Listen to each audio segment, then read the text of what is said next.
దేవుని పరిశుద్ధ నామమునకు మహిమ కలుగును గాక. ఈ ఉదయకాలమున మరలా మనము ప్రభు యొక్క సాన్నిధ్యములోనికి రావడానికి ప్రభు ఎంతగానో కృప చూపారు. అందును బట్టి దేవునికే ఘనత మహిమ ప్రభావములు కలుగును గాక. అందరూ బాగున్నారా? మీరందరూ బాగున్నారని నేను కూడా బాగున్నాను. ప్రభు ఉంచిన క్షేమమును బట్టి మరలా ఈ ఉదయకాలమున దేవుని వాగ్దానమును జ్ఞాపకం చేసుకోవడానికి మనందరిని దేవుడు సమావేశపరిచిన విధానం కొరకై స్తోత్రాలు.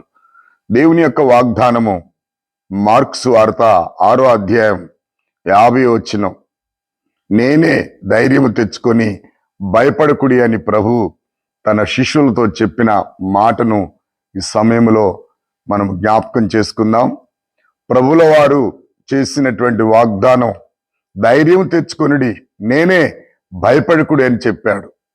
ఈ సందర్భం ఎప్పుడు అన్నప్పుడు సాయంకాలం అయినప్పుడు యేసు ప్రభుల వారు తన శిష్యులను పిలిచి దోణిలో వారిని ఎక్కించి, మీరు అద్దరికి వెళ్ళండి, నేను కూడా వస్తాను అని చెప్పి వారిని పంపించారు.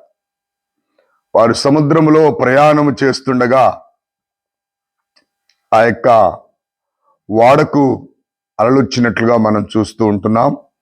అంతేకాదు, వారి ప్రయాణములో తెల్లవారుజామున 4వ జామున ప్రభు వారెదురుగా నడిచి వస్తున్నప్పుడు వారు చాలా భయపడి భూతం భూతమని కేకలు వేసినట్లుగా మనము చూస్తున్నాం.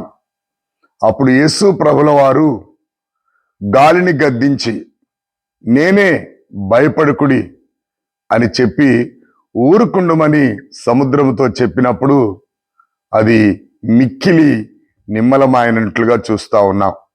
నిజంగా శిష్యులు చూచి, ఈయన ఎట్టివాడో, సముద్రమును గాలియు ఈయనకి లోబడుచుని అని వారు అనుకున్నట్లుగా అక్కడ సందర్భాన్ని చూస్తూ ఉన్నాం.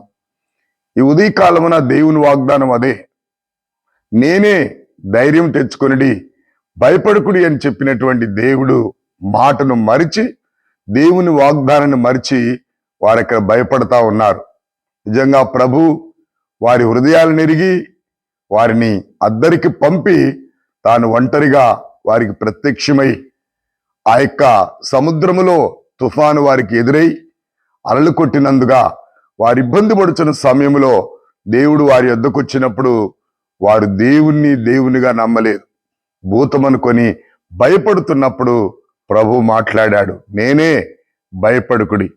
అనేక సార్లు మన జీవితాల్లో భయాలు, ఆందోళనలు, మరి భయంకరమైన పరిస్థితులు వెంబడించినప్పుడు భయపడతా ఉంటాం. కానీ సమస్యను చూడవద్దు, కానీ సమస్య కంటే ప్రభు అయిన యేసు ఎంత గొప్పవాడో ఒకసారి ఆలోచన చేయాలి. సృష్టికర్త అయిన వాడు, ఈ సృష్టిని క్రియేట్ చేసిన వాడు, 5 దినముల చేత ఈ సృష్టిని చేసి 6వ దిన తన స్వహస్తములతో మానవుని చేసినటువంటి దేవుడు. ఈ సృష్టి అంతా కూడా ఆయనకు లోబడుతున్నట్లుగా చూస్తున్నాం. గాలి, సముద్రము, తుఫాను, జలచరములు, పక్షులు, పశువాదులు, గుట్టలు, పర్వతాలు, ఆవిరి, హిమము, మంచు అన్ని కూడా ఈ భూమి మీద ప్రభు కలుగజేసిన ప్రతివి కూడా ప్రభుకు లోబడుచున్నాయి. కానీ మానవుడే దేవునికి అపనమ్మకస్తుడుగా కనబడుతున్నట్లుగా మనం చూస్తా ఉన్నాం. కనుక దేవుని యొక్క వాగ్దానము ఎప్పుడైనా అది నమ్మదగింది. దేవుని వాగ్దానము అవునన్నట్లుగా కనబడి ఎప్పుడు కూడా కాదనేది కాదు అనే విషయాన్ని మనం గ్రహించాలి. నిజంగా ఆయన దేవుడు, మనం మానవులం.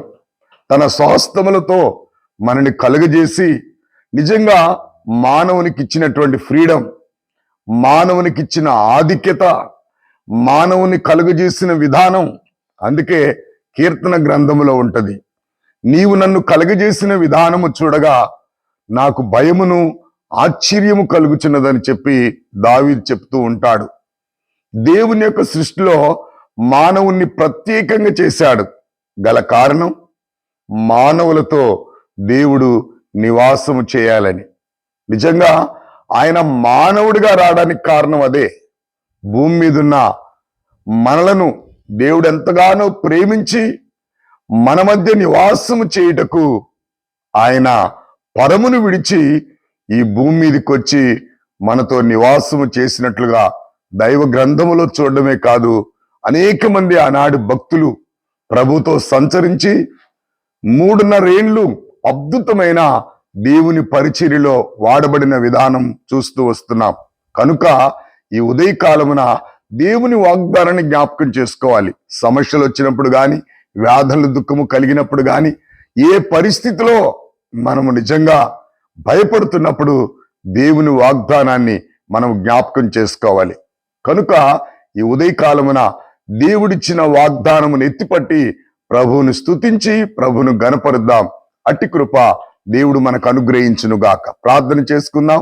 సకల ఆశీర్వాదములకు కారణభూతుడైన మా తండ్రి, నిజముగా మా ప్రభువా, నీ వాగ్దానమును బట్టి నాయన మార్క్స్ వార్త 6:50లో నేనే ధైర్యము తెచ్చుకుని భయపడుకుని చెప్పినటువంటి దేవుడు నీకు స్తోత్రాలు.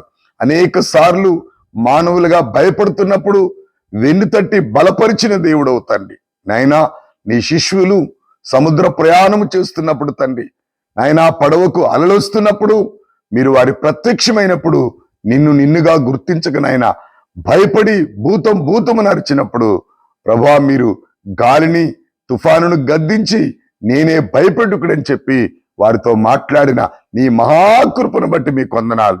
మేము కూడా నాయన మీ వాగ్దానాన్ని బట్టి భయపడక నీ కొరకు జీవించే కృప ఈ ఉదయకాలమున ప్రభువా నీ వాగ్దానమును బట్టి మాకు అనుగ్రహించమని యేసుక్రీస్తు నామములో అడిగి వేడుకొంచున్నాను తండ్రి. ఆమేన్. దేవుని పరిశుద్ధ నామమునకు మహిమ కలుగును గాక. ఈ ఉదయకాలమున విన్న వాగ్దానం మీరు దినమంతా ఎత్తుపట్టి ప్రార్థన చేస్తూ మీరు ఇతరులకు షేర్ చేసి మీ ఆశీర్వాదంలో వారిని కూడా పాలుభగస్తులుగా చేయాలని మనవి చేస్తున్నాను. God bless you all.